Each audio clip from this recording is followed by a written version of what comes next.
Hi, I'm Eric Westrich, and you're watching Startup Show San Diego, a startup TV show about startup companies. And welcome to San Diego Startup Week, where we're at Startup Central HQ, which is at Wework Co-work, and we're here with PetDesk.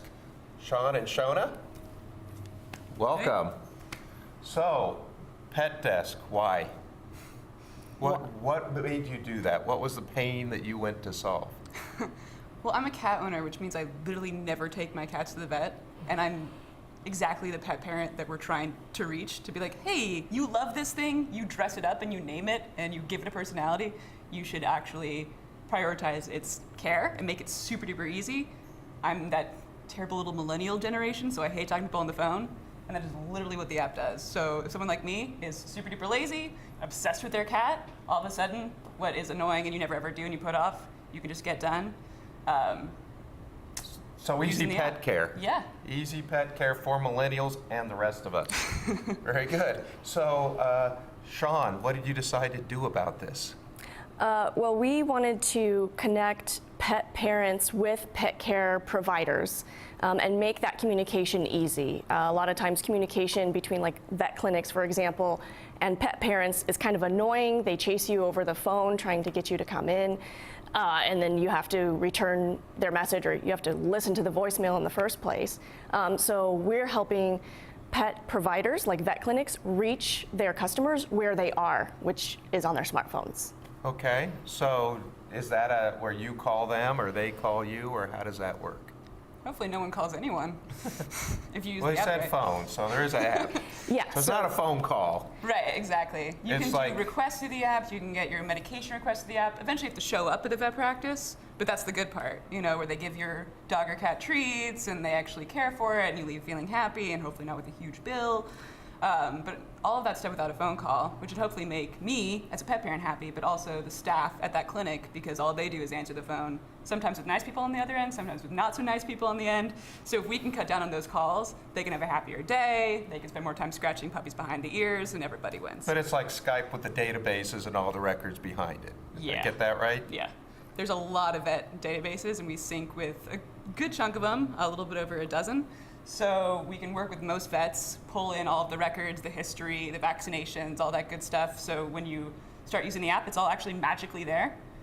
And I could know how terribly behind I am on some vaccines. I could see my history of what I've come in for, and I could, you know, request to do all that stuff again without having to call anyone, and, you know, sitting on my couch watching Netflix, ordering pizza. Very good. Well, if you guys like merge with Clever Pet, then the cats cat could actually call themselves. Clever, for those who don't know, Clever Pet is essentially a game console for dogs and cats. Mm-hmm. So what is your biggest challenge, Shawn, when you went to do this? What did you spend most of your personal time working on? Well, actually, I just joined the company about a month ago. Well, good. What have you spent your time working on the last month? So what we spend a lot of our time is really learning what our vet clinic customers need and want from us. So we actually spend a lot of time on the phone just having conversations with them and finding out about what their process is like, where it breaks down, what their pain points are, and just getting to know them as people and as business owners. What's the number one most important thing you hear most often that your customers want or need? Less phone time, frankly. Yeah. The vet industry is delightfully archaic. I mean, it's postcards, phone calls. It's, you know, that friendly woman that calls you and is like, oh, like, I haven't seen your dog in a year. Like, you should come back in. That's why you love that vet. But, you know, her life force is probably not making 100-some calls a day and leaving voicemails. Yeah. So when you have animals coming in every 5 minutes, and then that front desk person has to handle those animals, their other responsibility is calling other clients to come in for their annual checkup or their vaccination. And as you can imagine, there's like very little time for them to be able to focus on that. So we actually cut down on the time that they have to spend calling people when their day is so crazy already. Mm-hmm. So where are you now? You came up with this idea. How many places are you? How many customers? How do you measure how big you are currently? So we've almost got all 50 states. We've got some Canadian customers, a handful up there. We're starting to tap into Canada. So once we get like DC and Vermont and think it's like Delaware or something like that, then we'll have the whole map filled out.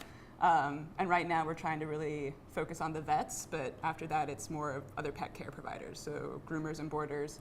And frankly, a lot of vets have that in their business already, so we get to learn a lot about like what they do and how they prioritize it and how they get their medical patients in for a beautiful haircut and doggy facial. But like that's kind of half the fun is you talk to these people and I start to learn that a blueberry facial for poodles is a thing. So the pet spa industry, right on track to capture that market. So personalize the results for me and tell me one thing that somebody has personally said to you that made you feel proudest of what you do, that you're right on track. Well, proud, but also sort of humorous is I love, love, love when we get communications from the users who act like they're the pets. So give me one example. A great one we got last week. It's two dogs. I assumed they were cats because of the nature of the message, but his name was Oreo and wrote us a message through our contact us on the website. And was like, thank you for helping my parents take care of me. And edited with like lick, lick, lick, pats and hugs. Like it was adorable. One of our support reps responded back, like how it made us so happy and like this was great for the team. And yet again, Oreo responded back with another thank you for using the app. And the hilarious part at the beginning, that user was not an app user, they just used us for the communications and they just knew that what PetDesk was. By the end of it, I think that user downloaded the app because then we had pictures of their dog, I could look at how cute it was, and Oreo was definitely as cute as you might imagine. Very good. So jumping ahead a year from today, besides getting all 50 states, where is PetDesk going to be?